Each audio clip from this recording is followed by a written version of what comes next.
like, comment, share and subscribe to Mufti Tariq Masood, famous scholar. الحمد لله نحمده ونصلي على رسوله الكريم أما بعد فأعوذ بالله من الشيطان الرجيم بسم الله الرحمن الرحيم. کیا ہو گیا؟ وَإِن يَكَادُ الَّذِينَ كَفَرُوا لَيُزْلِقُونَكَ بِأَبْصَارِهِمْ لَمَّا سَمِعُوا الذِّكْرَ وَيَقُولُونَ إِنَّهُ لَمَجْنُونٌ. کیا ہو گیا بھائی؟ وَمَا هُوَ إِلَّا ذِكْرٌ لِّلْعَالَمِينَ. سورہ قلم کی یہ آخری آیات ہیں، اسی میں ہم اٹک گئے ہیں، آگے بڑھ ہی نہیں رہے. کوئی مسئلہ نہیں ہے، آگے بڑھ کے آپ کو کیا کرنا ہے، آپ کو ایم اے اسلامیات کے پیپر دینے ہیں کیا؟ کام کی بات اگر ہوتی رہے، عنوان کوئی بھی ہو، گورنمنٹ کی طرف سے اس پر کوئی پابندی نہیں.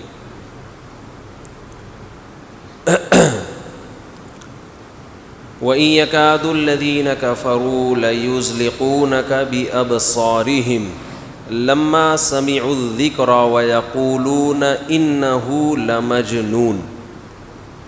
سورہ قلم کا خلاصہ اللہ نے گویا اس آیت میں بیان کیا ہے. اس کو ذرا کرو یار، لٹک رہا ہے یہ.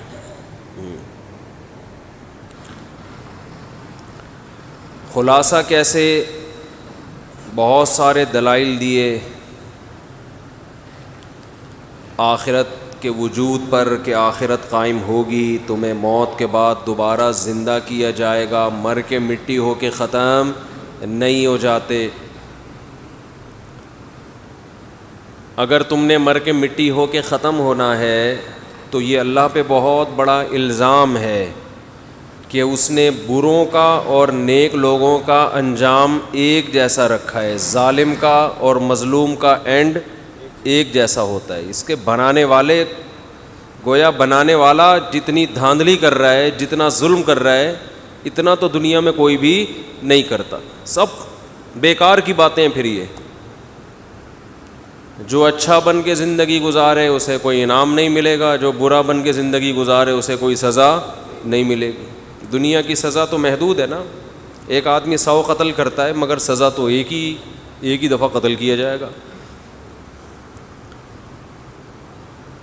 دنیا میں سزا پوری مل نہیں سکتی. تو یہ دلائل دیے، یہ بھی بتایا کہ یہ تم سے اس دعوت پر کوئی اجر کا مطالبہ نہیں کر رہے، محمد صلی اللہ علیہ وسلم کا کوئی مفاد نہیں ہے اس میں، بلکہ نقصان ہی ہو رہا ہے. ہر طرح کے دلائل دلائل دلائل دلائل دلائل. لیکن قرآن اس سورہ قلم کو ختم کس پر کرتا ہے؟ وَإِن يَكَادُ الَّذِينَ كَفَرُوا لَيُزْلِقُونَكَ بِأَبْصَارِهِمْ، کہ یہ کافر دلائل کے دنیا میں تو ہار چکے ہیں، لیکن یہ اب کوشش کریں گے آپ کو اپنی نگاہوں سے گرا دیں، پھسلا دیں. یعنی ایسے الزامات لگائیں جس سے آپ کی قدر و قیمت معاشرے میں کم ہو جائے. یہ اہل باطل کا آخری حربہ ہوتا ہے کہ جب دلائل کی دنیا میں ان کے پاس بات کرنے کے لیے کچھ نہیں بچتا تو کسی کی شخصیت اور اس کا امیج خراب کرنے کی کوشش کرتے ہیں. سمجھتے ہو بات؟ پھر پڑھتے کیوں نہیں رات کو؟ آج کل پڑھائی کا حساب کتابیں تو کئی مہینے لوگوں کے گزر جاتے ہیں، کھول کے دیکھنے کی توفیق نہیں ملتی. اور چھوڑو ابھی موضوع. تو یہی کام وہ نبی کے بارے میں کر رہے تھے کہ آپ کی حیثیت کو کیا کریں؟ گرائیں. دیکھو، جس انسان کی قدر و قیمت لوگوں کی نظر میں کم ہو جائے نا، اس کی بات کتنی جاندار ہو لیکن اس کی بات کی ویلیو کم ہو جاتی ہے. چاہے وہ کتنی مدلل بات ہو، اس کی ویلیو کیا ہو جاتی ہے؟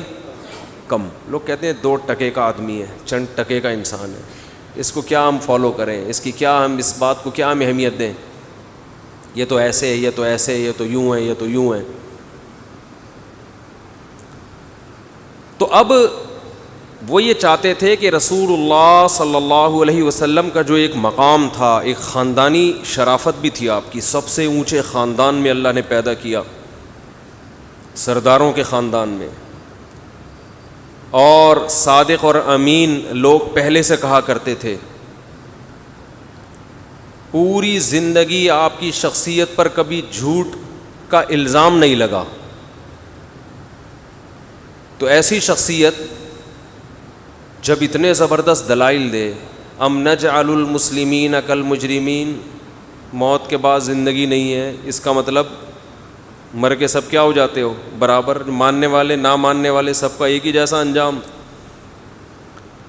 دوبارہ کیسے زندگی ملے گی؟ اعتراض. جواب قرآن کی آیتیں، اولم یر الانسان انا خلقناہ من نطفہ، بھلا جس خدا نے ایک منی کے قطرے سے بنا دیا وہ دوبارہ پیدا نہیں کر سکتا؟ اس کا کسی کے باپ کے پاس بھی کوئی جواب بولو نہیں تھا. بھائی خود سے بنے، کسی نے نہیں بنایا، یہ بھی اعتراض مشرکین نے کیا، آٹومیٹیکلی بن کے وجود میں آ گئے. ان ہی الا حیاتنا الدنیا نموت ونحیا، خود ہی پیدا ہو رہے ہیں، خود ہی مر رہے ہیں. وما یہلکنا الا الدہر، یہ زمانہ ہے جو ہمیں موت بھی دیتا ہے اور زندگی. قرآن نے اس پہ سوال کیا جس کا آج تک کسی کے باپ کے پاس کوئی جواب نہیں ہے. ام خلقوا من غیر شیء ام هم الخالقون. قرآن کہہ رہا ہے تم نے اپنے آپ کو خود بنایا یا آٹومیٹیکلی دھماکے سے وجود میں آ گئے؟ جواب دو. اب تک انسان سل پھوڑ رہا ہے اس کو جواب کیا ایسے کیسے بن گیا بھائی؟ دھماکے سے تو چیزیں پھوٹ پھاٹ کے، بنا ہوا ٹوٹتا ہے، ٹوٹا ہوا تھوڑی بنتا ہے. وسیم بھائی بن گئے، ستار بھائی بن گئے دھماکے سے. ہاں یہ ایسے بہت ہیں، دھماکہ ہوا وسیم بھائی کے، اللہ نہ کرے 4 ٹکڑے ہو گئے، اللہ نہ کرے کسی وسیم کے ساتھ ایسا ہو، چیتھڑے اڑ گئے. یہ دھماکے سے چیزیں بن گئیں، یہ کیسے ممکن ہے بھائی؟ اس کا آج تک کسی کے ماموں کے پاس، باپ لفظ لوگ کہتے ہیں برا لگتا ہے، کیا مسجد میں ممبر پہ بیٹھ کے کسی کے باپ کے پاس تو ماموں بول دیتے ہیں بھائی. آج تک کسی کے ماموں کے پاس اس کا جواب، ڈاروین کا ماموں 100 دفعہ مر کے زندہ ہو جائے اس کے پاس اس کا جواب نہیں ہے. قرآن کے الفاظ ہیں کہ دلائل کی دنیا میں یہ کیا ہو چکے ہیں؟ عاجز آ چکے ہیں. تو اب یہ کیا چاہتے ہیں؟ اے محمد صلی اللہ علیہ وسلم، لیزلقونک بابصارہم، یہ چاہتے ہیں آپ کو آپ کی نگاہوں سے گرا دیں، آپ کو اپنی نگاہوں سے گرا دیں. تو باطل کے پاس یہ حربہ ہوتا ہے کہ وہ شخصیات پہ آ جاتا ہے، شخصیت پہ آ جاتا ہے. آپ دیکھیں جتنے لوگ علماء کے خلاف اس وقت جمع ہو چکے ہیں، ڈرامے بنائے جا رہے ہیں، فلمیں بنائی جا رہی ہیں، قربانی کا مذاق اڑایا جا رہا ہے، ڈراموں میں قربانی کا مذاق اڑایا جاتا ہے. کیا مطلب ہے؟ دلائل کی دنیا میں جب آپ عاجز آ گئے نا تو لوگوں کے ذہن سے ایک چیز کا احترام اور وقار آہستہ آہستہ نکالو، ختم کرو.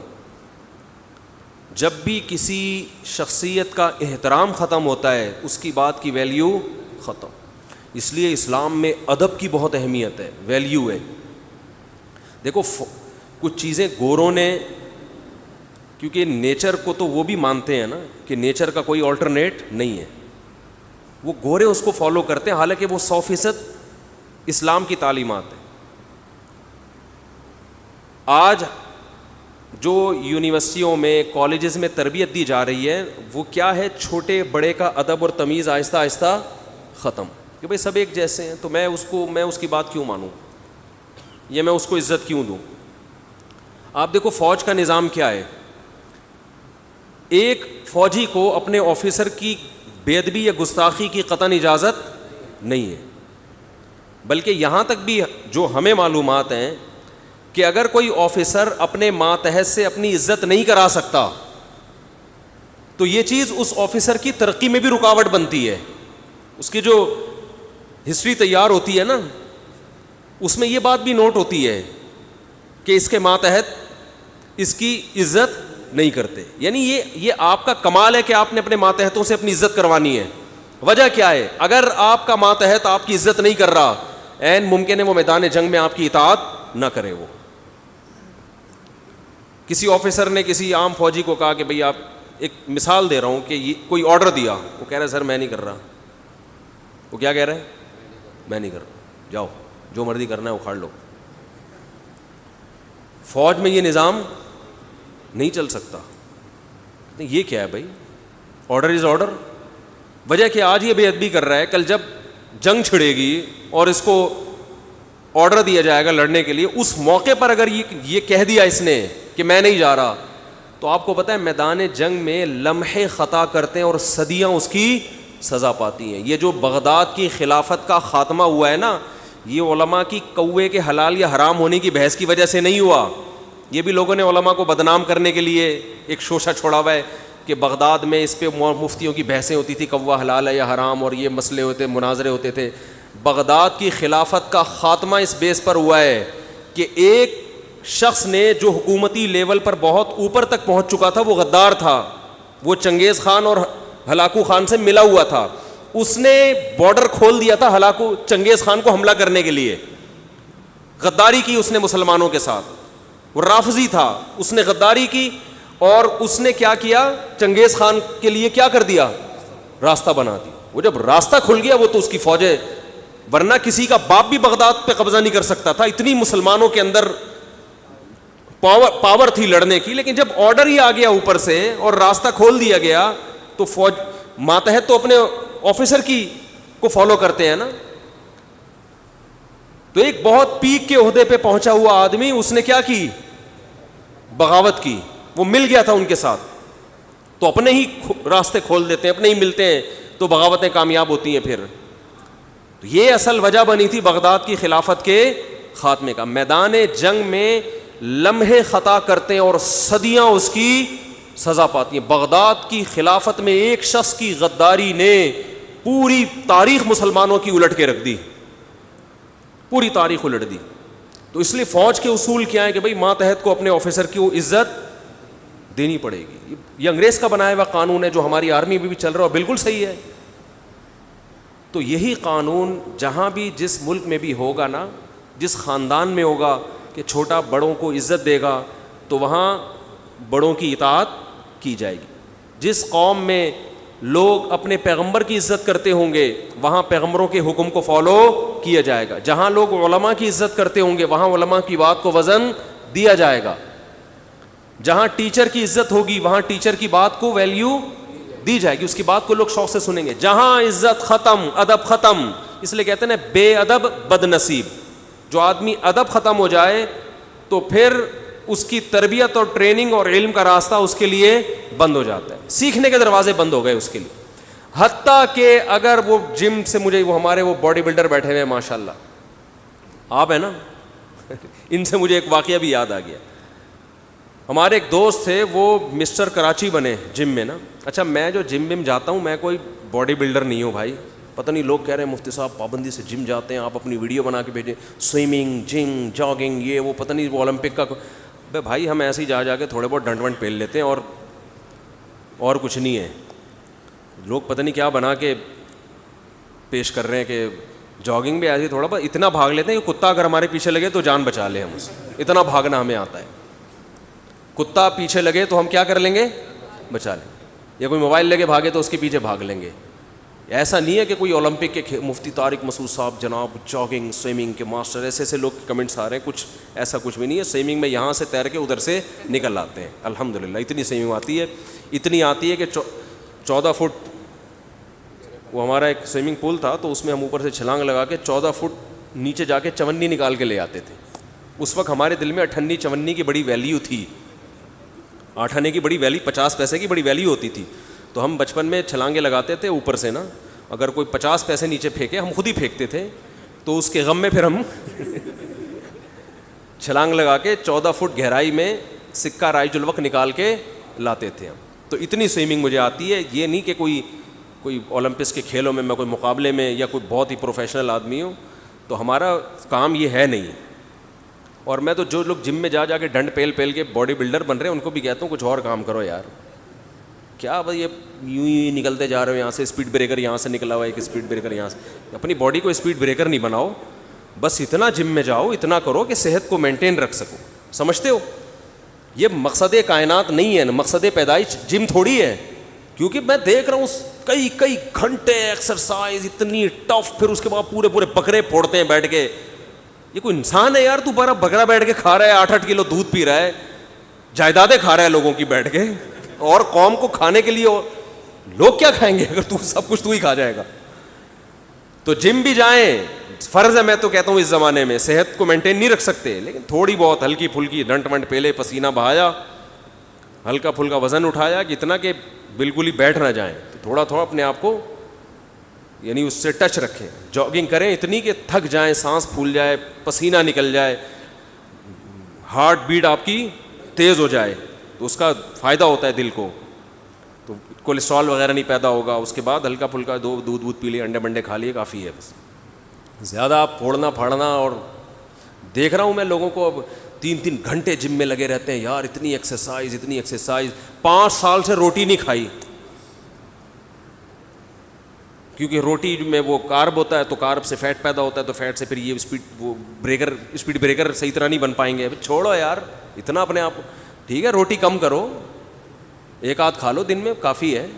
یہ کہ بالکل ہی روٹی چھوڑ دی, بالکل ہی چاول چھوڑ دیے, تو کیا فائدہ ایسی صحت کا جب انسان کم وقت کھا نہ سکے کچھ. اس سے اچھا تو ہم صبح پراٹھے پھوڑتے ہیں جا کے, الحمدللہ یار.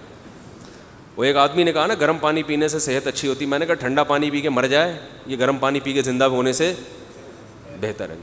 گرمیوں میں چائنیز گرم پانی پیتے ہیں, تو پاگل ہے یہ. گرمی میں ٹھنڈے پانی کی کتنی ویلیو ہے. ہمارے نبی نے دعا مانگی ہے کہ اللہ اپنی محبت مجھے ٹھنڈے پانی سے زیادہ محبوب بنا دے. کیا مطلب؟ آپ نے مانا کہ گرمی میں ٹھنڈا پانی انسان کو محبوب ہوتا ہے. من الماء البارد, اے اللہ اپنی محبت اتنی دے دے جیسے ہمارے دل میں ٹھنڈے پانی کی محبت ہے. تو اس سے پتہ چلتا ہے ہمارے نبی کو بھی محبت کس سے تھی؟ ٹھنڈے پانی سے. کتنا اچھا لگتا ہے گرمی میں انسان ٹھنڈا پانی پیے. کنوؤں کا ٹھنڈا پانی صحابہ دور دور سے لاتے تھے آپ صلی اللہ علیہ وسلم کے. تو اتنا گرما گرم بھی ٹھیک نہیں ہے کہ چائنیز کی طرح کھولتے ہوئے پانی پی رہے ہو کہ بھئی وہ یہ کولیسٹرول. چھوڑو یار, تھوڑا اللہ پہ بھی توکل کرنا سیکھو. صحت کا اعتدال کے ساتھ صحت کی حفاظت. سب سے بہترین صحت کا نسخہ جو ہمارے نبی صلی اللہ علیہ وسلم نے فرمایا کہ کم کھاؤ. سب سے بہترین نسخہ کیا ہے؟ کم کھاؤ. اس سے بہتر 1/3 آپ نے فرمایا, 1/3 کھانا, 1/3 پانی, 1/3 سانس لینے کی جگہ. اتنا کھاتے ہیں کہ سانس نہیں آ رہا ہوتا. آپ تھوڑا کھا کے دیکھو, ایکسرسائز کرو, تھوڑا کھاؤ, دیکھو فٹ فاٹ بالکل ہٹو بچوں اور زندگی گزرے گی آپ. ہم اگر 2 پراٹھے صبح پھوڑتے ہیں تو بس صبح ہی پھوڑتے ہیں, دن میں نہیں پھر کھاتے ہیں. لوگ کہتے ہیں پھوڑتے ہیں اتنا اور کم کھانے کے فضائل بیان کرتے ہیں. ہم نے 2 پھوڑ دیے. آج میں نے دوپہر کھانا تھوڑی کھایا, صبح 1 پراٹھا پھوڑا ہے, دوپہر کا کھانا نہیں کھایا. اور کیسا فٹ فاٹ بیٹھا ہوں کہ نہیں بیٹھا آج الحمدللہ. تو کوئی کھانا ضروری نہیں دوپہر کا, بس کھا لیا نا 1 پراٹھا. 2 بھی نہیں پھوڑے, 1 پھوڑا ہے. 1 پراٹھا پھوڑا اور دوپہر کھانے کی ضرورت نہیں. پھر شام کو وہ کوئی آئے تھے, یہ صاحب کیا نام ہے آپ کا, اماد الاسلام صاحب, جنہوں نے مجھے وہ چینل میں کہا تھا گھبرانا نہیں مفتی صاحب. اچھا معافی چاہتے ہیں, کہہ رہے ہیں معافی چاہتا ہوں. تو یہ آئے ہوئے تھے, تو ان کو میں نے کہا چلو وہاں سموسے نہیں, ان کو سموسے کھلا دیے. تو عصر کے بعد تھوڑا سا سموسے کا گودا نکال کے کھایا ہم نے, اندر کا پاپڑ اس کے بھی چھوڑ دیے. تو کیا بات کہاں سے کہاں چلے گی. ہاں, تو میں جم کی بات کر رہا تھا. وہ بات استاذوں کے احترام پہ آئی نا. تو جم جائیں ضرور, ایکسرسائز بھی کرنی چاہیے. میں تو اس کو اس زمانے میں فرض سمجھتا ہوں, کیونکہ آج وہ محنت والے کام نہیں ہے جو صحابہ کے دور میں تابعین. آج تو سب بیٹھے بیٹھے کمپیوٹر پہ ٹک ٹک ٹک ٹک کر رہا ہے, انگلیوں کی ایکسرسائز ہو رہی ہے. تو دیکھو پھر حالتیں کیا ہیں, صحتوں کی برباد ہو گئی ہیں صحتیں. 40 سال میں کمروں کی تکلیف, گھٹنے. شعر سناتا رہتا ہوں. ایک شاعر نے کہا تھا رنگ چہرے کا زرد کیسا ہے. ایک جوان لڑکوں کے چہرے کیسے زرد, تو رنگ چہرے کا زرد کیسا ہے, آئینہ گرد گرد کیسا ہے. کام گھٹنے سے جب لیا ہی نہیں, پھر یہ گھٹنوں میں درد کیسا ہے. گھٹنے ہر ایک کے خراب ہوئے ہوئے, استعمال ہوئے نہیں, یہ گھٹنے خراب پہلے ہوئے ہوئے. تو جم سے جاگنگ سے تھوڑا گھٹنے مٹنے کی سیٹنگ صحیح ہوتی ہے. اور زیادہ ویٹ اٹھاؤ گے تو جم ہی سے گھٹنے خراب ہو جائیں گے. تو وہ 1 دفعہ وزن اٹھایا, اس کے بعد ان کو اٹھایا جا رہا ہے. اور ہر چیز جو ہے نا کسی ٹرینر سے ہوتی ہے, خود جا کے پیلنا پالنا شروع کر دیتے ہیں جا کے نا جم میں اپنی مرضی سے, تو آڑے ترچھے اسپیڈ بریکر پھر آڑے ترچھے نکلنا شروع ہوتے ہیں. تو میں کوئی پروفیشنل نہ جم کا مجھے شوق ہے نہ جاگنگ کا, بس اتنا کہ تھوڑا بہت سانس وانس پھولے, آدمی کا اسٹیمنا برقرار رہے, بس اتنا. تو کھائے تھوڑا آدمی کافی ہے. اچھا خیر, تو میں یہ عرض کر رہا تھا, ہمارے ایک دوست تھے وہ مسٹر کراچی بنے, پرانی بات ہے. تو انہوں نے مجھے بتایا کہ میں جس ٹرینر سے ٹریننگ لیتا تھا تو میں اس کا احترام کرتا تھا, اسے عزت دیتا تھا, اور کیونکہ وہ نا ڈانٹتا بہت تھا. کہہ رہے جبکہ جو میرے ساتھی تھے نا, وہ جب ٹیچر ڈانٹتا تھا تو یہ بھی آگے سے منہ بناتے تھے. تو مجھے ٹیچر نے ایک خوشخبری سنائی کہ تو بن جائے گا کچھ نہ کچھ, تو اس فیلڈ میں آگے نکلے گا, یہ نہیں بن پائیں گے. وہی ہوا, مسٹر کراچی یہ شاید پورے سندھ میں انعام جیتا یہ آدمی, اور اب ان کے پورے کراچی بلکہ میرا خیال ہے پورے ملک کے جم فری ہیں, جہاں مردی عزت دے دی اللہ نے اس فیلڈ میں. تو دنیا میں بھی یہ اصول ہے کہ آپ جس سے علم حاصل کر رہے ہو, چاہے وہ دنیا کا علم ہے, دنیا کا فن ہے, اس کو جب تک آپ عزت نہیں دو گے اللہ اس علم میں برکت نہیں دیتا. اگر وہ علم حاصل ہو بھی گیا نا تو فساد کا ذریعہ بنو گے, تعمیر کا ذریعہ نہیں بنو گے. کام نہیں لے گا اللہ, فساد کا کام ہو جائے گا آپ سے, تعمیری کام نہیں ہوگا. تو ہمارے اکابر, ہمارے اسلاف استاذوں کا بے پناہ احترام کیا کرتے تھے. صحابہ میں ہم دیکھتے ہیں, تابعین میں ہم دیکھتے ہیں, ایک حدیث لینے کے لیے نا استاذ کے دروازے پہ بیٹھ گئے, گھنٹوں گھنٹوں بیٹھے رہے کہ ہم دروازہ بجا کے استاذ کے آرام میں خلل نہیں کریں گے. جب استاذ باہر نکلے تو ان سے حدیث پوچھی. بہت ملتا ہے ایسے, ملکوں کا سفر کر کے گئے, تھکے ہارے آئے لیکن گھر کے دروازے کے باہر بیٹھ گئے, جب یہ باہر آئیں گے تو ہم ان سے پوچھیں گے اس حدیث کے بارے میں. تو یہ احترام ہمیں قرآن نے بتایا ہے. قرآن سب سے پہلے معلم تھے آپ صلی اللہ علیہ وسلم. قرآن نے کیا کہا, لا ترفعوا اصواتکم فوق صوت النبی.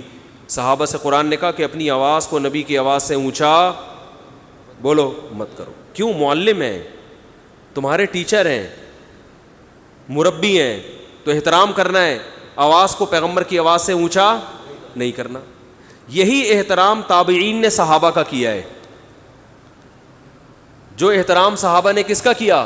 آپ صلی اللہ علیہ وسلم کا. یہی تابعین نے کس کا کیا؟ صحابہ کا. جو بھی ثقہ تابعی ہیں, جو بھی مشہور تابعی ہیں جن سے اللہ نے دین کا کام لیا, یہی تابعین نے تابعی کا. اور یہی سلسلہ اہل حق میں آج تک چلا آ رہا ہے. آج آپ ہمارے مدارس میں ماحول دیکھ سکتے ہیں کہ ہمارے طلبہ استاذ کی آواز سے اونچی آواز نہیں کرتے, ان کی موجودگی میں اپنی رائے نہیں دیتے کہ بڑا بیٹھا ہوا ہے تو بھائی اس کو بولنے دو. اور آج کیا ہو رہا ہے, جو جتنا ٹانگ اڑا رہا ہے نا, جو جتنا بدتمیز ہے, لوگ اس کو حق پرست سمجھتے ہیں. بدتمیزی اور حق پرستی کو آپس میں کیا کر دیا ہے؟ جوڑ دیا گیا. بدتمیزی کو سمجھا جاتا ہے یہ کیا ہے؟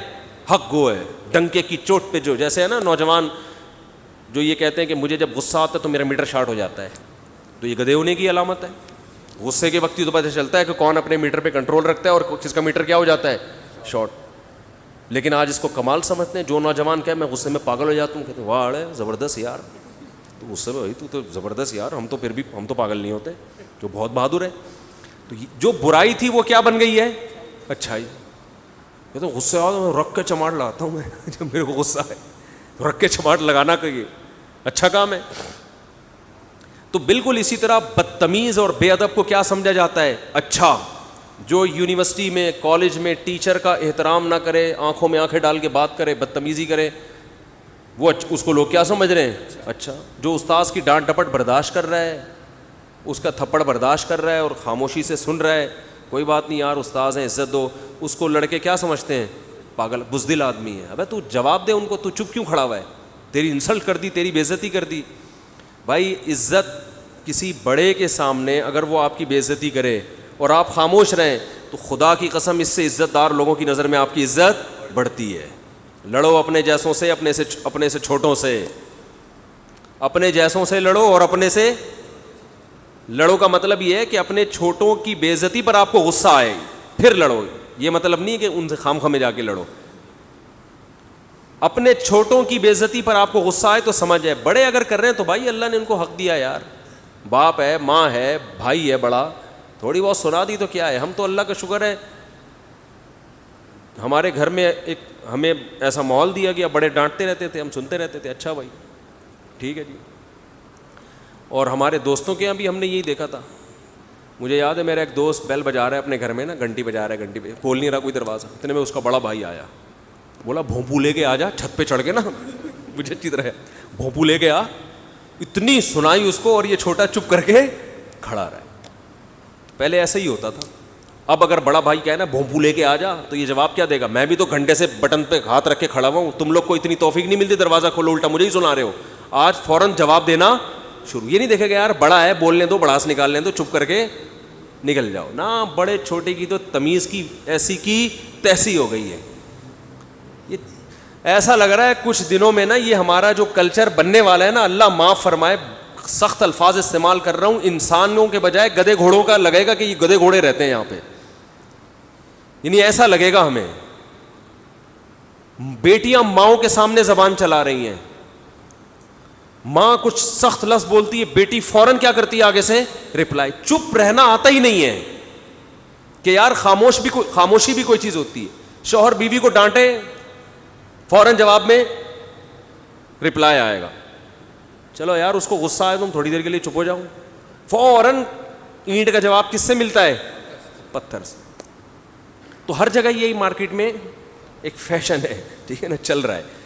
تو قرآن کیا کہہ رہا ہے کہ یہ لوگ چاہتے ہیں محمد صلی اللہ علیہ وسلم آپ کو نظروں سے گرا دیں, ویلیو ختم کر دیں. قرآن کیا کہہ رہا ہے کہ اتنا ادب کرنا ہے تم نے محمد صلی اللہ علیہ وسلم کا کہ اپنی آواز آپ کی آواز سے اونچی نہیں کرنی. تو ادب میں ایک یہ چیز پتہ چلی, بڑوں کی محفل میں آپ اونچی آواز سے بات نہ کریں. اپنے ٹیچر کے سامنے پست آواز, اپنے باپ کے سامنے پست آواز, بڑے بھائی کے سامنے پست آواز, بڑی بہن کے سامنے پست آواز, ماں کے سامنے بولو پست آواز, بیوی اپنے شوہر کے سامنے اونچی آواز. خواتین غصہ کرتی ہیں ہمیں کیوں ہے اتنی تمیز ومیز. تو اور کیا قرآن نے ادب سکھایا. یہ تو کہہ رہے ہیں نا یہ آپ کو نظروں سے گرانا چاہتے ہیں, قرآن کیا کہہ رہے ہیں, ہم صحابہ کی نظروں میں آپ کو اٹھانا چاہتے ہیں. ایک اور احترام یہ سکھایا کہ سوال پوچھنے سے پہلے 100 دفعہ سوچو کہ یہ بے موقع سوال نہ ہو جائے, ٹائم ویسٹ نہ ہو. یہ جو ہے نا جو چاہو پوچھو, جو چاہے پوچھو, جو بھی آ کے اوٹ پٹانگ بیکار قسم کے سوال پوچھ رہا ہے, یہ بھی بے ادبی ہے. صحابہ کرام نبی صلی اللہ علیہ وسلم سے سوال پوچھنے سے پہلے بہت دفعہ سوچتے تھے کہ ایسا تو نہیں کہ آپ صلی اللہ علیہ وسلم غضبناک نہ ہو جائیں اس سوال پر کہ یہ فضول سوال کیوں پوچھا, کیونکہ بعض سوالوں پہ آپ صلی اللہ علیہ وسلم غضبناک ہوئے ہیں. ایک مرتبہ صحیح حدیث ہے, آپ صلی اللہ علیہ وسلم نے فرمایا کہ ہر مسلمان پر بیت اللہ کا حج فرض ہے. ایک صحابی نے عرض کیا, یا رسول اللہ ہر سال فرض ہے یا زندگی میں ایک دفعہ؟ آپ صلی اللہ علیہ وسلم کا چہرہ غصے سے سرخ ہو گیا. فرمایا انما اذا امرتکم بشیء فاتقوا اللہ ما استطعتم, جب میں کسی بات کا حکم دوں تو جتنی اللہ نے استطاعت دی اس کے مطابق عمل کرو. اور فرمایا تم سے پہلی امتیں سوالات کی کثرت کی وجہ سے ہلاک ہوئی ہیں. ہر سال کون کر سکتا ہے حج, یہ تو پاسبل ہی نہیں ہے نا. پھر فرمایا اگر میں کہہ دیتا کہ ہر سال تو تم پر کیا ہو جاتا, ہر سال فرض ہو جاتا. اس کو فقہا نے ایک دوسرے انداز میں بیان کیا ہے کہ جب بھی کسی کو کوئی آرڈر دیا جاتا ہے نا تو اس سے مراد ایک بار ہی ہوتا ہے. مثال کے طور پر میں آپ سے کہتا ہوں پانی لے کر آؤ, تو مطلب کیا ہے, بار بار تھوڑی, بس ایک بار لاؤ گے تو آرڈر کیا ہو جائے گا, ختم. دوبارہ کہنے کے لیے مجھے دوبارہ آرڈر دینا پڑے گا. تو جب قرآن نے یا نبی نے کہا کہ حج کرنا فرض ہے, اس کا ویسے ہی مطلب کیا ہے, ایک ہی مرتبہ فرض ہے. نمازیں تو 5 مرتبہ خود نبی نے بتا دی نا کہ دن میں, ورنہ نماز کا اگر آرڈر دیتے تو وہ بھی زندگی میں ایک دفعہ ہوتی, لیکن وہ تو اپنے عمل سے بتا دیا کہ نہیں روزانہ 5 دفعہ پڑھنی ہے.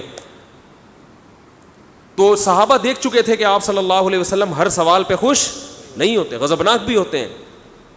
تو اس لیے صحابہ خوفزدہ ہوتے تھے.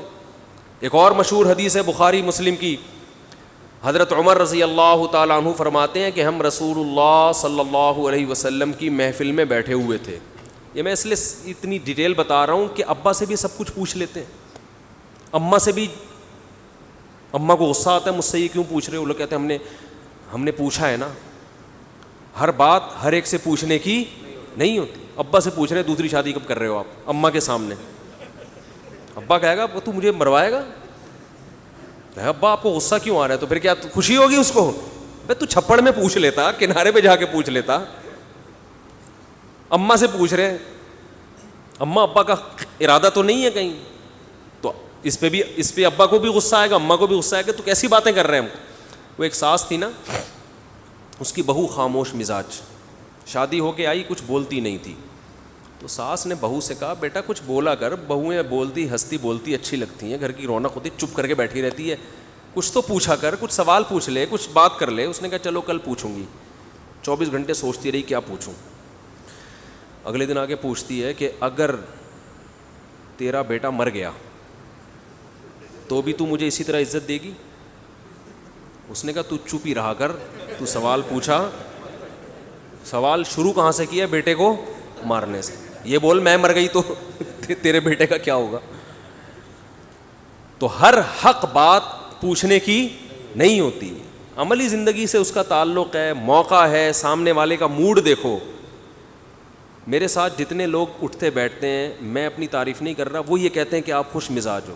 میرے دوست احباب بھی, حتیٰ کہ جامعۃ الرشید میں پڑھتا ہوں, میرے ساتھ اٹھنے بیٹھنے والے اساتذہ, وہ مجھے محفلوں میں بلاتے ہیں, یار بیٹھو یار. مشہور ہے میرے بارے میں کہ حقیقت تو اللہ ہی جانتا ہے, مشہور یہی ہے کہ میں کیا ہوں, خوش مزاج. مشہور ہے کہ بھائی گپ شپ والا آدمی ہے, ہنسی مذاق والا آدمی ہے, چہرے پہ مکھی نہیں بٹھا کے, مشہور یہ ہے. آپ تحقیق کر لیں, دوست آپ سے پوچھ لیں. لیکن اس کے باوجود بعض لوگ اتنا تنگ کرتے ہیں کہ میٹر گھوم جاتا ہے. ابھی کچھ دن پہلے میں بیٹھا ہوا ہوں, میں بہت نا ٹینشن میں کسی کام میں لگا ہوا ہوں, تو تحقیق کر رہا ہوں. دیکھ بھی رہے ہیں کہ مفتی صاحب بہت سخت مصروف ہے, ایک بندہ سر پہ چڑھ گیا, مفتی صاحب یہ اس مسئلے کا جواب دیں. میں نے کہا یار ابھی میں دیکھ رہے ہوں, میرا دماغ کہیں اور لگا ہوا ہے. وہ بہت حساس نوعیت کا مسئلہ تھا, مجھے ابھی یاد بھی نہیں. میں نے کہا یار میرا دماغ ابھی کہیں لگا ہوا ہے, آپ تھوڑا سا وہاں بیٹھ جائیں. مجھے ذرا پھر آ گیا, مفتی صاحب تو میری آواز اونچی ہو گئی, میں نے کھری کھری سنا دی. میں نے کہا میں گدھا ہوں, میں انسان ہوں, میں کیا ہوں بھائی, دیکھا تو کرو. ایک آدمی ایک چیز میں مصروف ہے, وہ کسی ٹینشن میں بیٹھا ہوا ہے, اور لگ بھی رہا ہے اس کے چہرے سے, دماغ اس کا کہیں, پھر آ کے اس پہ مسلط, پھر آپ اس کے مسلط. تو میں نے ان کو سنا دی. سنانے کے بعد پھر وہ کہ نہیں 2 منٹ کی بات, نہیں 2 منٹ کی بات.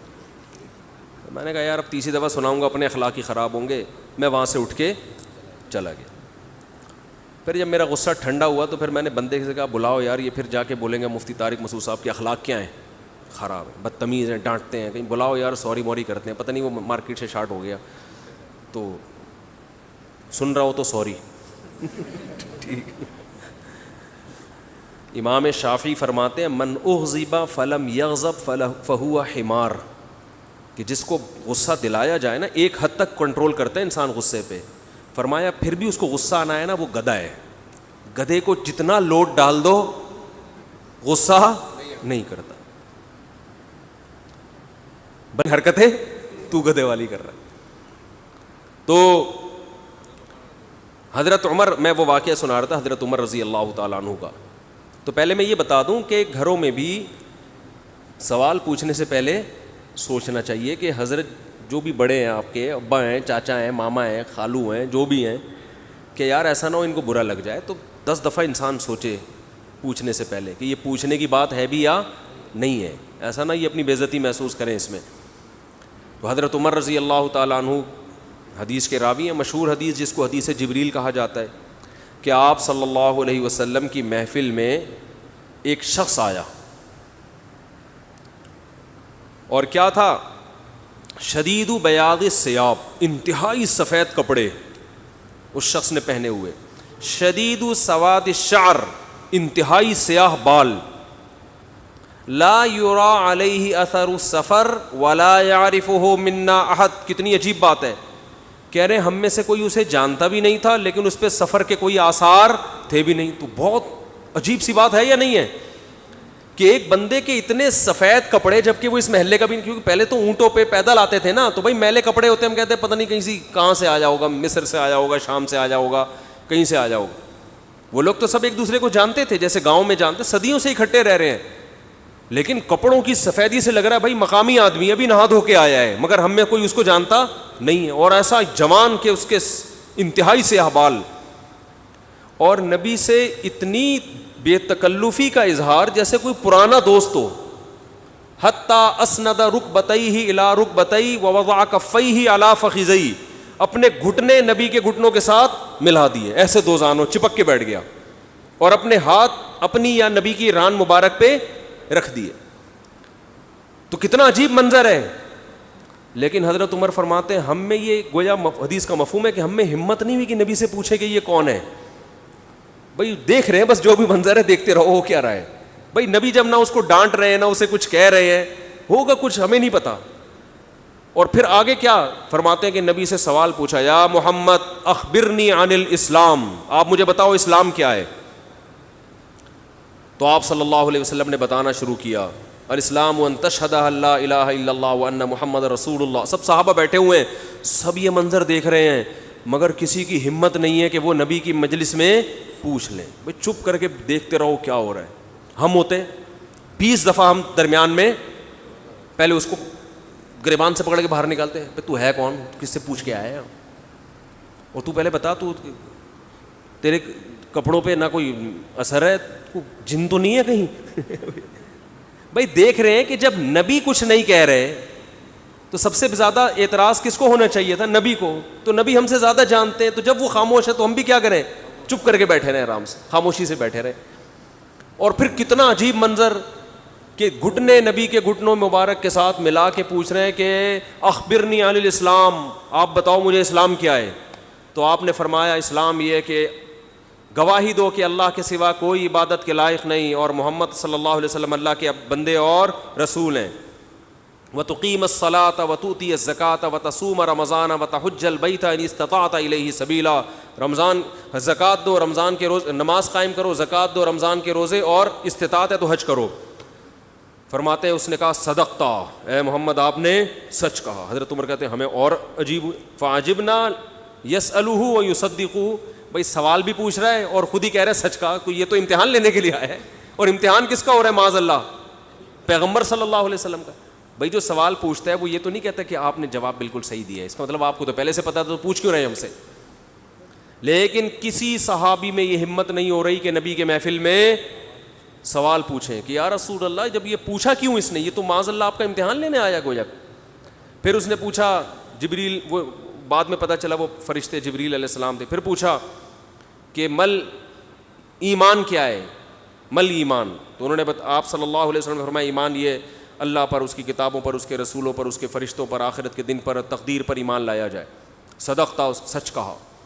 پھر انہوں نے پوچھا کہ احسان کیا ہے. پھر آپ نے فرمایا ان تعبد اللہ کأنک تراہ فإن لم تکن تراہ فإنہ یراک, اللہ کی ایسے عبادت کرو جیسے تم دیکھ رہے ہو, کیونکہ وہ تو تمہیں دیکھ رہا ہے. صدقتا, اس نے کہا بالکل سچ کہا. کہا متی الساعہ, قیامت کب آئے گی. تو آپ صلی اللہ علیہ وسلم نے یہ نہیں فرمایا لا ادری, مجھے نہیں پتا, کیونکہ آپ کو معلوم تھا کہ جیسے مجھے نہیں پتا سامنے والے کو بھی نہیں پتا. سمجھ رہے ہو, یہ کسی کو بھی نہیں پتا. تو یہاں آپ نے جواب میں یہ نہیں کہا مجھے معلوم نہیں ہے, بلکہ آپ نے بتا دیا کہ جیسے تمہیں معلوم نہیں ہے, یہاں تم صدقتا نہیں کہہ سکتے, جیسے مجھے معلوم نہیں ہے تمہیں بھی. اس لیے آپ نے فرمایا مل مسئول عنہا بأعلم من السائل. عربی بڑی خاندانی زبان ہے, خدا کی قسم. عربی جو ہے نا بڑی پیاری زبان ہے, کسی کو صحیح آتی ہو تو عربی کی بلاغت کا عربی میں ہی مزہ ہے. مل مسئول عنہا بأعلم من السائل, جس سے پوچھا جا رہا ہے وہ پوچھنے والے سے زیادہ نہیں جانتا. جس سے پوچھا جا رہا ہے وہ پوچھنے والے سے زیادہ نہیں جانتا. قرآن کی بعض آیتیں ایسی وجد والی ہیں نا کہ مزہ آتا ہے ان کو پڑھنے میں. جو موسیٰ علیہ السلام کو اللہ نے کہا تھا نا قلنا لا تخف انک انت الاعلی, اس کا اردو میں ترجمہ نہیں بنتا. موسیٰ علیہ السلام کے سامنے جب جادوگر تھے نا تو جادوگروں نے ہزاروں لاٹھیاں پھینکی, سانپ بن کے حضرت موسیٰ کی طرف دوڑنے لگیں. قرآن کہہ رہے فَأَوْجَسَ فِي نَفْسِهِ خِيفَةً مُوسیٰ, موسیٰ نے دل میں کیا محسوس کیا؟ خوف. دیکھو قرآن کے الفاظ یہ نہیں ہے کہ موسیٰ گھبرانے لگے, کیونکہ اگر گھبرانے لگتے نا دشمن پہ روب ختم ہو جاتا, دشمن کہتا ہار گئے. قرآن دل کی کیفیت بیان کر رہے ہیں. موسیٰ نے گویا اپنے ظاہر پہ کنٹرول کیا ہوا تھا, سمجھ رہے ہیں؟ ظاہر پہ کیا کیا ہوا تھا حضرت موسیٰ علیہ السلام نے؟ کنٹرول کے, مجھے بالکل گھبراہٹ نہیں ہے. لیکن قرآن دل کی کیفیت بیان کر رہا ہے, دل میں کیا تھا؟ خوف. یہ بلاغت ہے. فَأَوْجَسَ فِي نَفْسِهِ خَافَ موسیٰ نہیں ہے, موسیٰ خوفزدہ ہو گئے. اس لیے کہ ہم کہتے ہیں نا فلاں خوفزدہ ہو گیا, تو اس سے یہ متبادر ہوتا ہے کہ یعنی دیکھنے میں ایسا لگ رہا تھا کیا ہو گیا, اس خوف کے آثار دل سے کہاں آئے؟ جسم پہ. حضرت موسیٰ نے اپنے اوپر کنٹرول کیا کہ یہ اتنا بڑا مقابلہ ہو رہا ہے اسلام اور کفر کا, ایمان اور کفر کا, کہ اگر میں گھبرانے لگا نا ان کے سامنے تو یہ ان سے ان کا مورال کیا ہو جائے گا؟ بلند.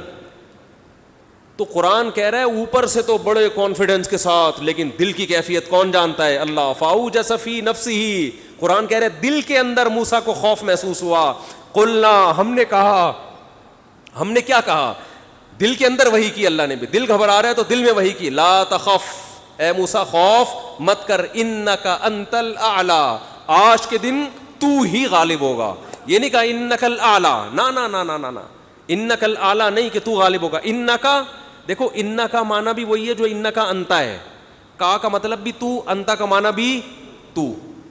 تو جب ایک دفعہ کا کہہ دیا تو دوبارہ انتا کہنے کی کیا ضرورت ہے بھائی؟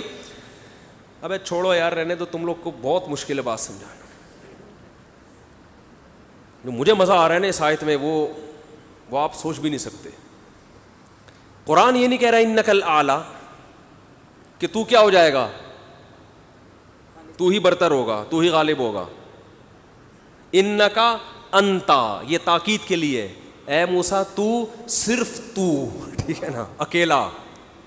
الاعلی, اور اعلی بھی نہیں ہے. اصولی طور پر خبر پر الف لام داخل نہیں ہوتا. گرامر کے لحاظ سے اصولی طور پر انکا انتا اعلی ہونا چاہیے, یا انکا, سوری انتا نہیں, انکا اعلی. مبتدا معرفہ ہوتا ہے, خبر کیا ہوتی ہے؟ نکرہ. سمجھتے نہیں ہو بات کو, جب پڑھو گے نہیں رات کو تو سمجھو گے نہیں بات کو. انکا اعلی ہونا چاہیے, اے موسیٰ تو غالب آ جائے گا, یہ مطلب ہوگا سیدھا سیدھا ترجمہ اس. اللہ نے اعلی پہ الف لام لگا دیا. الف لام جب لگتا ہے نا کسی, تو وہ کسی اسپیسیفک چیز کو کہتے ہیں. جیسے کتاب کا مطلب کوئی بھی کتاب, الکتاب کا مطلب کوئی اسپیسیفک, کوئی خاص کتاب. آپ جب کہتے ہیں بندہ آیا ہے, بچے گھر میں آ کے بتا رہے ہوتے ہیں پنجاب میں بندہ آیا ہے, کراچی میں کہتے ہیں آدمی آیا ہے کوئی. یہ بندہ کا لفظ پنجاب سے امپورٹ ہوا ہے. کراچی میں لوگ کہتے تھے کوئی انسان آیا ہے, کوئی آدمی آیا ہے, تو پنجاب میں کیا کہتے ہیں اس کو؟ بندہ آیا ہے. اچھا شگون کے انسان کا بچہ بن جائے, وہ بندہ بن جائے, ٹھیک ہے نا. تو ہم جب کہتے ہیں کوئی بندہ آیا ہے, یہ ایک بندہ آیا ہے, تو وہ ان نون ہوتا ہے. اکثر ابو کو بتا رہے ہوتے ہیں ابو ایک انکل آئے ہیں, اس کا مطلب کیا ہوتا ہے؟ کوئی ہے. لیکن اگر ایسا بندہ آیا ہو جس کا آپ کو پتا ہو, یعنی پہلے آ چکا ہو اور آپ اس کے انتظار کر رہے ہو, وہ اسپیسیفک وہ بندہ آ چکا ہو, تو عربی میں کہیں گے البندہ. بندہ عربی کا لفظ نہیں, لیکن میں سمجھانے کے لیے, جاء رجل یو سڑے راغلے, یو سڑے کہیں گے نا, یو آ سڑے راغلے, موقع دے کے بھاگ لے. ایک بندہ آیا ہے, جاء الرجل, تو اس کا مطلب وہ ایک مخصوص بندہ ہے جس کا پہلے سے آپ کی کھوپڑی میں تصور ہے. تو قرآن کہہ رہا ہے انکا انت الاعلی. الاعلی کا مطلب کہ جب مقابلہ ہو رہا ہے نا, تو جو شخص برتر آنے والا ہے لوگوں کے ذہن میں گویا کہ اس کا ایک تصور ہے کہ ایک نہ ایک جیتے گا, تو وہ جو جیتنے والا مخصوص شخص ہے, آپ کے علاوہ کوئی بھی نہیں ہے وہ, اور صرف آپ ہی ہو. الاعلی کون ہے آج؟ الاعلی, اعلی نہیں بلکہ الاعلی کون ہے؟ پورا ترجمہ ہو نہیں سکتا اس کا. وہ کون ہے؟ اے موسیٰ صرف اور صرف تو ہی ہے. تو لا تخف, تجھے خوف زدہ ہونے کی ضرورت نہیں ہے. تو کیا بات کر رہا تھا میں, یہ آیت کہاں سے آ گئی؟ ہاں تو یہی نبی صلی اللہ علیہ وسلم نے جو فرمایا نا مل مسئول عنہا بأعلم من السائل، یہ بھی کیا ہے؟ بلاغت ہے. جس سے پوچھا جا رہا ہے وہ سائل مسئول سائل سے زیادہ نہیں جانتا. تو پھر حضرت جبریل نے، وہ جو انسان تھے وہ جبریل تھے، انسان کی شکل میں آئے تھے، انہوں نے پوچھا کہ علامات بتائیں، تو آپ نے فرمایا انت لد الامۃ ربتہا. اس حدیث پہ جو ادب والی بات ہے وہ میں بھی گچی پکڑ کے رکھنا بھول نہ جاؤں، لیکن اس حدیث میں بات آ گئی ہے تو ایک دلچسپ بات کیا ہے، آپ نے قیامت کی پہلی علامت بتائی کہ باندی اپنے آقا کو جنے گی. یعنی لونڈی اور غلام سے جو بچہ پیدا ہوگا وہ ماں کا بیٹا کم اور ماں کا باپ بولو زیادہ، ماں کا مولا اور ماں کا آقا زیادہ ہوگا. غلام کی مثال نہیں دی کیونکہ غلام مرد ہوتا ہے نا، اس پہ تصرف تھوڑا سا پھر بھی کم ہوتا ہے، یعنی وہ آپ کی ملکیت میں ہوتا ہے لیکن اس پہ کنٹرول کم ہوتا ہے کیونکہ آدمی ہے. جب عورت آپ کی ملکیت میں ہوتی ہے لونڈی، اس پہ وہ تو کمزور ہے نا، اس پہ کیا ہوتا ہے آپ کا تصرف زیادہ. تو جو مکمل غلام اور باندی تھی وہ جب جنے گی جس نسل کو، تو ہونا تو یہ چاہیے تھا کہ جس نے جنا ہے اس کا مقام اونچا، لیکن جس کو جنے گی نا وہی اس پہ کیا کرے گا. یعنی ماں کا تو ایسا حق ہے نا، ماں کو تو ساری دنیا جانتی ہے نا کہ ماں نے کیسے گود میں پالا، کیسے جنا، اور لوگ ماں کے تانے دیتے ہیں نا. حضرت موسیٰ علیہ الصلاۃ والسلام نے جب حضرت ہارون کی داڑھی پکڑ کے کھینچی ہے نا، جب حضرت موسیٰ علیہ السلام کوہ طور پہ گئے تورات لینے، پیچھے بنی اسرائیل نے بچھڑے کی عبادت شروع کر دی. ہارون علیہ السلام کو نگران بنا کے گئے تھے کہ ذرا ان کی حفاظت کرنا، بڑے نالائق لوگ ہیں، دائیں بائیں نہ ہو جائیں. تو جب واپس آئے تو دیکھا کہ وہ کیا کر رہے ہیں، بچھڑے کی عبادت. تو حضرت موسیٰ کو سب سے پہلے غصہ کس پر آیا؟ حضرت ہارون پر. اپنے بھائی کی داڑھی پکڑ کے کھینچی کہ ما منعک اذ رأیتہم ضلوا، یہ گمراہ ہو رہے تھے، آپ نے روکا کیوں نہیں؟ تو حضرت ہارون نے کیا کہا؟ باپ کا واسطہ نہیں دیا بلکہ ماں کا. لا یبن اماں، اے میری اماں کے بیٹے، اے میری ماں کے بیٹے، کیونکہ یہ رشتہ فوراً سمجھ میں آتا ہے. ماں کا واسطہ کیونکہ محبت کی علامت ہے نا. ابا جو ہے نا وہ تربیت کے لیے اللہ نے بنائے، وہ محبت واپس زیادہ ابا سے امیدیں نہیں لگایا کریں. ابا کی ایک الگ ویلیو ہے، محبت بہت زیادہ کرتے ہیں ابا، لیکن وہ جتلاتے نہیں ہیں. وہ کہہ رہے ہیں تمیز سے زیادہ لاڈ پیار دکھاؤ گے نا ابا، یہ ہو گیا تمیز سے بیٹھ وہاں جا کے آرام سے، ٹھیک ہے نا. جو بات ہے ادب تمیز، ماؤں کو زیادہ ادب تمیز نہیں، ماؤں کو لاڈ چاہیے ہوتے ہیں. تو اس لیے ابا محبت تو بہت کرتے ہیں لیکن وہ آسانی سے سمجھ میں نہیں آتی کیونکہ تعظیم اس پہ غالب ہوتی ہے. اماں کی محبت 2 منٹ میں سمجھ میں آ جاتی ہے. تو جب بھی واسطہ دیا جاتا ہے کس کا؟ اماں کا. تو حضرت ہارون بھی واسطہ کس کا دے رہے ہیں کہ بھائی ایک ہی ماں کے ہم دونوں اولاد ہیں، آپ اتنی سختی تو نہ کریں نا، ماں کا واسطہ دے رہا ہوں آپ کو، یبن اماں، اے میری اماں کے بیٹے. تو ماں جو اتنا قریبی رشتہ ہے، جس کی محبت سب کو سمجھ میں آتی ہے، اس کو غلام بنا لینا تو یہ کھوپڑی میں آنے والی بات نہیں ہے. لیکن حدیث میں کیا آتا ہے؟ قرب قیامت میں بیٹا کیا ہوگا؟ ماں پہ حکومت کرے گا، بیٹا ماں پہ حکومت کرے گا. تو ہونا تو یہ چاہیے تھا کہ جو جنے، وہ جس کو آپ جن رہے ہیں وہ گویا ایک قسم کی غلام ہو، ماتحت ہو، لیکن الٹا حساب ہو رہا ہوگا. تو یہ بھی پتہ چل رہا ہے کہ ادب مارکیٹ سے کیا ہونا شروع ہو جائے گا؟ شارٹ. مطلب حدیث کا یہی ہے کہ چھوٹے جو ہے نا وہ بڑوں کی جگہ ہو جائیں گے اور بڑے، اور یہ خدا کی قسم آج اپنی آنکھوں سے میں دیکھ رہا ہوں، زیادہ تر لبرل لوگوں کے گھروں میں دیکھ رہا ہوں، دیندار گھروں میں کم. باپ اور ماں اپنے بچوں کو اسکولوں میں 15-20 ہزار روپے فیسیں دے کر بدتمیز بنا رہے ہیں باقاعدہ پیسوں کے ذریعے. یعنی اسکولوں میں پڑھا رہے ہیں، ماڈرن اسکول ہیں اور بہت ہی ماڈرن قسم کے اسکول جن میں مذہب نہیں ہے، بچہ انگلش بہت اچھی بول لیتا ہے، اور ٹھیک ٹھاک فیسیں دے کے کیا کر رہے ہیں؟ اپنی نافرمانی پیسے دے کے سکھا رہے ہیں. آج بھی میرے پاس ایک کیس آیا، کسی کو نہیں پتا چلے گا کس کی بات ہو رہی ہے. ایک صاحب نے کہا میں نے اپنی بچی کو ایڈمیشن کروایا، میں 20 ہزار روپے فیسیں دے رہا ہوں اور وہ چرس پی رہی ہے، وہ پتہ نہیں کتنے لڑکوں سے دوستیاں لگا رہی ہے. تعلیم کو فوکس کرنے کے چکر میں تہذیب کا بیڑا غرق کر دیا. یعنی گویا کہ پیسے دے کے باقاعدہ کیا کیا جا رہا ہے؟ اپنے بچوں کو خراب کیا جا رہا ہے. تو جنا بھی خود، احسان بھی خود کیا، اور نکلا کیا رزلٹ؟ وہی آپ پہ کیا کر رہا ہے حکومت, وہ آپ کی ایک بات ماننے کے لیے تیار نہیں ہے. تو یہ وہ دور ہے جس سے ہم گزر رہے ہیں. تو اس میں بھی ادب کی تلقین کی گئی ہے. جب کچھ اس طرح کے لوگ آتے ہیں نا میرے پاس کہ باپ بیٹا بیٹھا ہوا ہوتا ہے اور باپ اپنے بیٹے کی شکایتیں کر رہا ہوتا ہے بڑے دھیمے لہجے میں کہ بچے کو غصہ نہ آ جائے, اور بیٹا جواب دے رہا ہوتا ہے بڑی اونچی آواز میں. یہ میں نے بہت دیکھ لیا ہے, بہت دیکھ لیا اپنی زندگی میں. اس سے مجھے فوراً وہ حدیث یاد آتی ہے کہ اس کو باپ ہونا چاہیے اور اس کو بیٹا. باپ کو یہ ڈر لگتا ہے کہ یار اب میری اولاد ہے, یار میں کوئی اونچی آواز سے وہ سخت ایک دم میٹر نہ گھوم جائے اس. دیکھو یہ اولاد کے نالائق ہونے کی علامت ہے کہ آپ نے اپنے باپ کو یہ اتھارٹی نہیں دی ہے کہ وہ آپ کو ڈانٹ سکے. اگر آپ کا باپ آپ کو ڈانٹتے ہوئے گھبراتا ہے نا, خدا کی قسم یہ باپ کے خراب ہونے کی دلیل نہیں ہے, یہ اولاد کے خراب ہونے کی دلیل ہے. یہ اولاد کے خراب, وہ ڈر لگتا ہے اس کو کہ یار کچھ بول دوں تو ایسا نہ ہو ناراض ہو جائے. میں نہیں کہہ رہا اولاد پہ بیجا سختیاں کریں یا خام خامے ڈانٹ ڈپٹ کرتے رہیں, اس سے تو ڈپریشن کے مریض بنتے ہیں. ماں باپ ظلم بھی کرتے ہیں. اس پہ میں انشاءاللہ بیان کروں گا کہ میرا ارادہ ہے, میں نے جو سینٹ میں بل پیش ہوا نا کہ ماں باپ کو اولاد پہ ہاتھ اٹھانے کی اجازت نہیں, شوہر کو بیوی کو ڈانٹنے کی اجازت نہیں, تو یہ بالکل خلاف ہے, لیکن اس کا ناجائز فائدہ بھی اٹھایا جاتا ہے. تو ماں باپ کو بلا وجہ اولاد پہ ہاتھ اٹھانا شرعاً جائز. آج ایک صاحب بحث کرنے لگے کہ مجھے اجازت دی ہے شریعت نے کہ میں اپنے بچے کو تھپڑ مار سکتا ہوں. میں نے کہا آپ کو اجازت شریعت نے نہیں دی ہے کہ بلا وجہ آپ اپنے بچے پہ ہاتھ اٹھائیں, اور خاص طور پہ نابالغ پہ. نابالغ کے حقوق اسلام میں بہت زیادہ ہیں. ماں کو اجازت نہیں اپنا غصہ آ کسی اور پر ہے نکال کس پہ رہی ہے.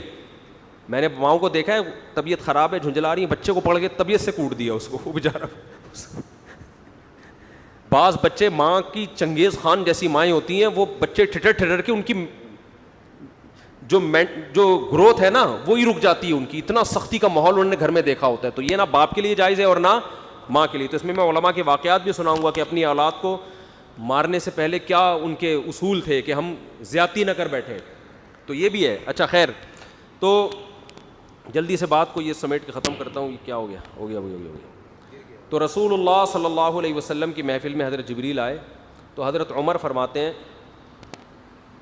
یہ میرا بھانجا ہے, یہ کہہ رہا ہے میں شادی کروں گا.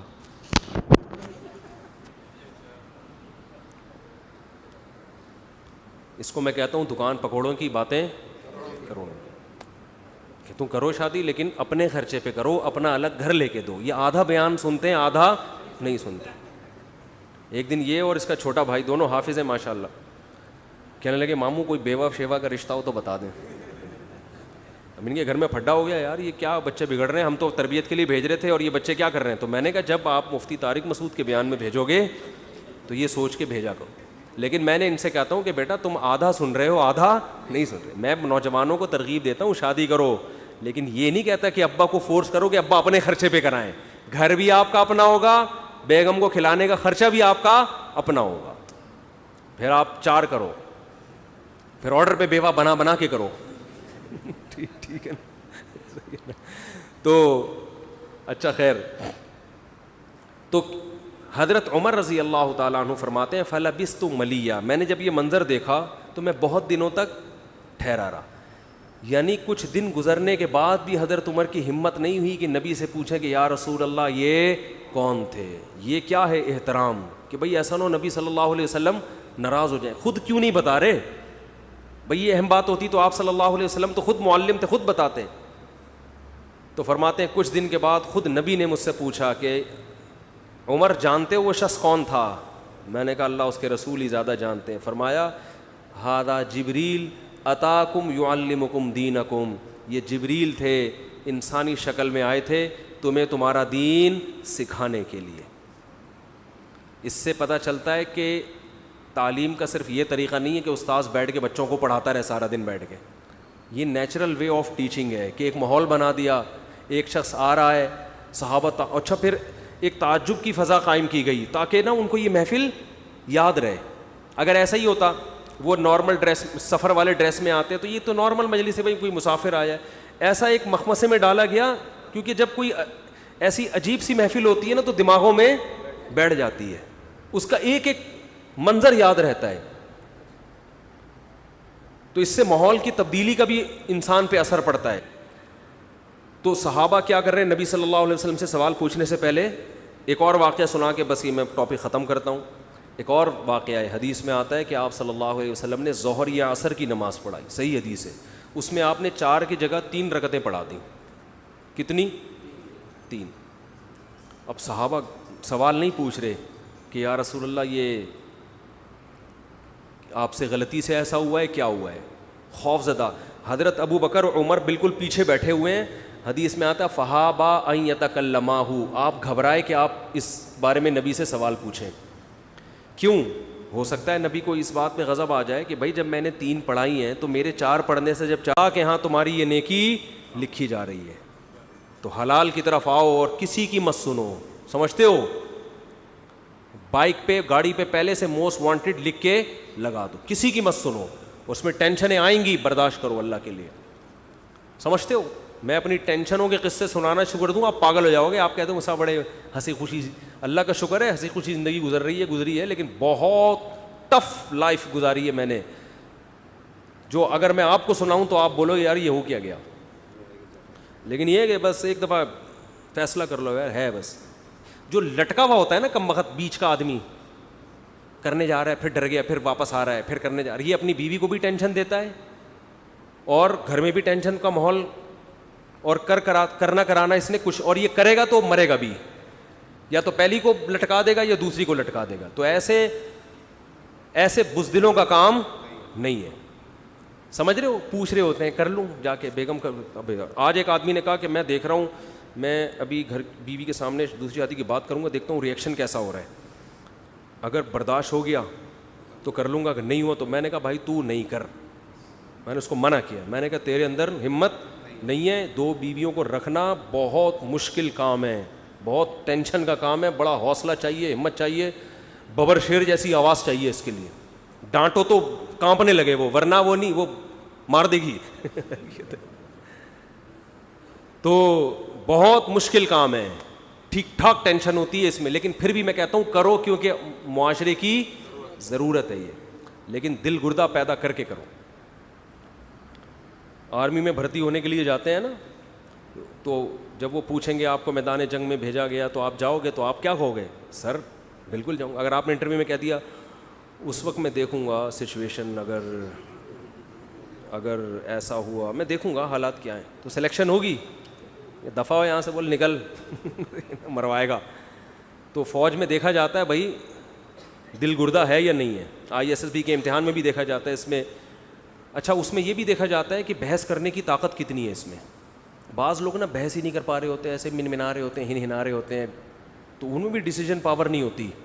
تو یہ سب چیزیں میں تو کہتا ہوں 4 شادیوں, دوسری شادی سے پہلے ISSB کا امتحان کلیئر کرواؤ. اس سے امتحان میں پاس ہو جائے تو 4 کر, امتحان میں فیل ہو گیا بھائی, جو آدمی میدان جنگ میں صف اول میں لڑ نہیں سکتا وہ دوسری شادی نہیں کر سکتا. میری رائے ہے یہ, جو وہاں لڑ سکتا ہے وہ یہاں بھی لڑ سکتا ہے. یہ بالکل, بلکہ وہاں لڑنا شاید آسان ہو, یہاں میں نے ایسے لوگ بھی دیکھے میدان جنگ میں لڑے,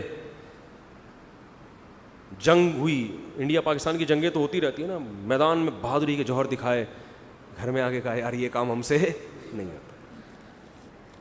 بہت زیادہ ہو گئی آج. بزرگوں سے سنا ہے کہ علم نافع کی دعا مانگنی چاہیے. بہت لمبا سوال ہے, پھر انشاءاللہ بتائیں گے بعد میں, بہت ٹائم ہو گیا بھائی. ٹھنڈا پانی پینا سنت ہے, مگر آج کل جو ٹھنڈا پانی فریج کا ٹھنڈا, یہ بالکل صحیح ہے, فریج کا ٹھنڈا سنت نہیں ہے.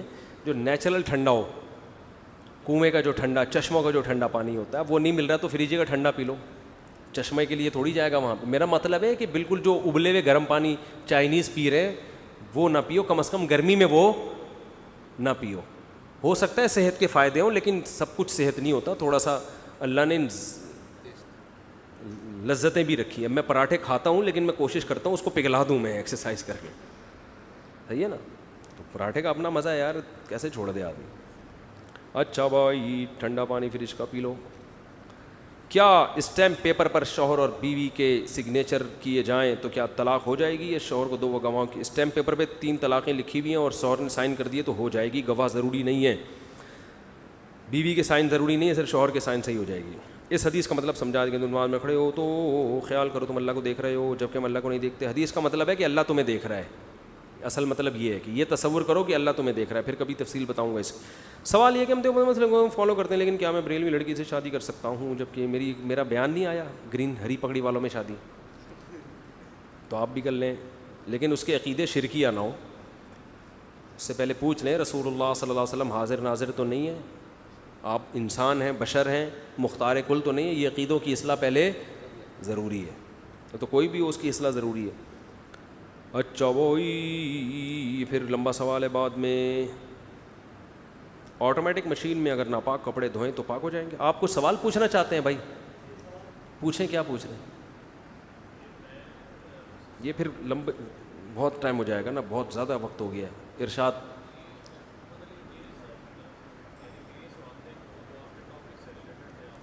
جی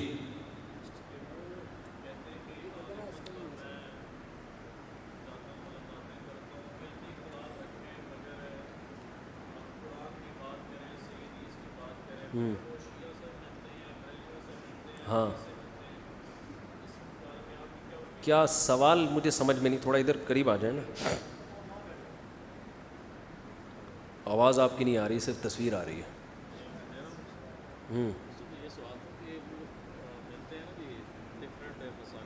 یہ انجینئر صاحب کے پاس سے آئے ہیں تو کچھ سوال کر رہے ہیں انجینئر صاحب کی طرف سے, انہوں نے کہا یہ سوال کرنے کا. اچھا اخپل سوال ہے آپ کا.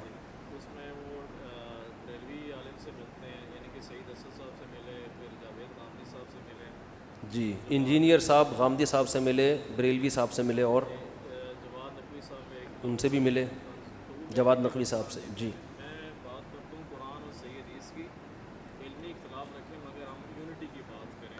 انجینئر صاحب یہ کہتے ہیں کہ ہم قرآن و حدیث کی بات کرتے ہیں, علمی اختلاف تو کریں مگر یونٹی کی بات کریں. جی آگے. اس پر میں کیا کہوں؟ تبصرہ. ماشاء اللہ. وہ کہہ رہے ہیں, میں یہ کہہ رہے ہیں ان کی طرف سے, پتہ نہیں ان کی طرف سے اپنی طرف سے کہہ رہے ہیں, اپنی طرف سے کہہ رہے ہیں. یعنی ان کا کہنا یہ ہے کہ وہ تو یونٹی کی بات کرتے ہیں, اتحاد کی بات کرتے ہیں. وہ کہتے ہیں کہ میں یونٹی کی بات کرتا ہوں, یعنی کہ اچھا, میرا مقصد یعنی میں سب سے ملتا ہوں, بریلوی علماء سے بھی, شیعہ سے بھی, سب سے ملتا ہوں. تو ملنے پر گورنمنٹ کی طرف سے کوئی پابندی نہیں ہے, مل لیں آپ. اس پر وہ جاتے ہیں ملنے کے. یعنی وہ کہتے ہیں میں اتحاد امت کی بات کرتا ہوں. اچھا لطیفہ سنایا آپ نے, ماشاء اللہ, بہت لطیفہ, بہت اچھا. اتحاد, جتنی باتیں اب تک ہو رہی ہیں وہ ساری کیا ہو رہی ہیں؟ یعنی بزرگوں کی کتابوں سے کیڑے نکال کے امت میں کیا کرنا. ٹھیک ہے نا. مفتی تقی عثمانی صاحب نے بھی کہا ہے کہ احمد رضا بریلوی کا, حضرت حکیم الامہ نے مولانا احمد رضا بریلوی کا بڑا احترام کیا, تو فوراً کیڑا نکال دیا کہ کوئی احترام نہیں کیا. تو اتحاد کی بات تو یہ تھی کہ چلو پہلے نہیں کیا, چلو اب تو شروع کر دیا نا. اتحاد کی بات تو یہ ہوتی ہے نا کہ چلو پہلے اس کو مفنت کا, جو مرضی کا, مگر چلو الحمدللہ, چلو ہم مان لیتے ہیں. دیکھو جب کوئی غلطی کرتا ہے نا, آپ بچے کو سمجھا رہے ہیں کہ یوں نہیں کرو, ایسا نہیں کرنا, اور بچے نے ویسا کیا ہوتا ہے, تو بچہ کہتا ہے کہ میں تو نہیں کرتا, تو باپ کیا کہتا ہے اس کو, چلو ماشاءاللہ خوشی ہوئی سن کے کہ تم, تو باپ کیا کرتا ہے, مٹی ڈال دیتا ہے کہ پچھلی غلطی پہ پردہ ڈالو, آئندہ سے تو نہیں کر رہا. لیکن اگر باپ کی طبیعت میں شرارت ہوگی تو وہ طنز کرنا شروع کر دے گا کہ نہیں تم نے تو کیا ہے, تو یہاں سے بچے کے دل میں کیا پیدا ہوگا, بغاوت کے جذبات پیدا ہوں گے. تو ان سے کہیں کہ آپ اگر امت میں اتحاد چاہتے ہیں تو اپنا طریقہ تھوڑا سا چینج کر لیں. آپ علماء کی کتابوں سے مثبت چیزیں نکالا کریں, ٹھیک ہے نا, اور جو منفی چیزیں ہیں اس پہ علمی انداز سے رد کر دیا کریں کہ یہ ان سے غلطی ہوئی ہے. مجھے تو یہ ٹاپک ہی فضول لگتا ہے, پتہ نہیں کیا سوال لے کے بیٹھ گئے آپ. چلو پھر کبھی ملیں گے انشاءاللہ. وہ تو میں نے تو محترم سے ملاقات سموسوں پکوڑوں کے لیے تیار ہو گیا تھا میں. وہ تو ان کا پہلا رپلائی ایسا آیا کہ اسی میں انہوں نے زہر کے پیالے اور پتہ نہیں کیا شروع کر دیے. ہم تو اس پہ بھی ایگری تھے کہ ہم جائیں گے, صرف سموسوں پکوڑوں کا تبادلہ ہوگا اور واپس آ جائیں گے. یہ اتحاد امت ہی کے لیے تو ہم قربانی دے رہے تھے. مگر محترم کا جو رپلائی آیا وہ یہ کہ محنت پہ بات نہیں کر سکتے, زہر کا پیالہ پی لیں گے, یوں کر لیں گے. ہم نے کہا کر سکتے ہیں بات, ہم آ رہے ہیں. پھر وہ 17 منٹ کا کلپ ریکارڈ کروا دیا, یہ یوں لکھا ہوا ہے. تو یہ اتحاد امت نہیں ہے, یہ تخریب امت کا کام ہو رہا ہے. ٹھیک ہے نا, اپنا خیال رکھیے گا. میں نے کبھی نہیں کہا انجینئر صاحب کو, ملحد نہیں ہیں, فسادی ہیں, ملحد نہیں, فسادی ہیں. تو خیر جتنا جو ہو اتنا ہی کہنا چاہیے نا. اور یہ جو محترم بار بار کہتے ہیں نا میں سب کو مسلمان مانتا ہوں سب کو مسلم، اتنے تکلف کی ضرورت کیا ہے؟ جب آپ نے ان کو سب کو شرکی عقیدوں والا کہہ دیا تو مسلمان ماننے کے تکلف کی کیا ضرورت ہے؟ آپ سیدھا سے بولو بھائی کافر ہیں. جو قبر پرست ہے وہ مسلمان ہوتا ہے بھائی؟ جو قبروں سے مدد کا قائل ہو وہ کہاں سے مسلمان ہو گیا؟ تو پھر اس کے پیچھے نماز کیوں پڑھ رہے ہو؟ تو عجیب کھچڑی پکی ہوئی چل رہی ہے کہ دعویٰ کرو پھر اس دعوے پر قائم رہو. تو یہ سب باتیں ابھی میں نہیں کرنا چاہ رہا، یہ سب انشاءاللہ ہم بیٹھ کے کریں گے. اشرف علی تھانوی نے مولانا تھانوی نے اگر اپنے نام کا کلمہ پڑھایا ہے تو کلمہ پڑھا کے پھر وہ ختم نبوت کے منکر ہیں، پھر وہ مسلمان نہیں ہیں. پھر ایک بات کرو، منافق والی بات نہیں کرو کہ مولانا تھانوی کو آپ مسلمان بھی کہتے ہو اور یہ بھی کہتے ہو کہ اپنے نام کا انہوں نے کلمہ پڑھا. میں کہتا ہوں جس نے اپنے نام کا کلمہ پڑھوایا ہے وہ دائرہ اسلام سے خارج ہے. پھر آپ بولو کہ دیوبندی کافر ہیں جو اشرف علی تھانوی کو یہ مانتے بھی ہیں کہ اپنے نام کا کلمہ پڑھایا پھر بھی ان کو مسلمان مانتی ہے. دوغلی پالیسی کیا ہے؟ یہ نہیں چلے گی. ایک بات ہونی چاہیے. سمجھتے نہیں ہو نا بات کو، جب پڑھو گے نہیں رات کو تو سمجھو گے کیسے بات. تو یہ قصہ ختم کرو یار، ٹھیک ہے؟ بہت ہو گیا، مذاق بہت ہو گیا. مفتی صاحب یہ اگر رشتہ داروں میں کوئی شرکیہ مطلب ہو رشتہ تو نبھانا ضروری ہے؟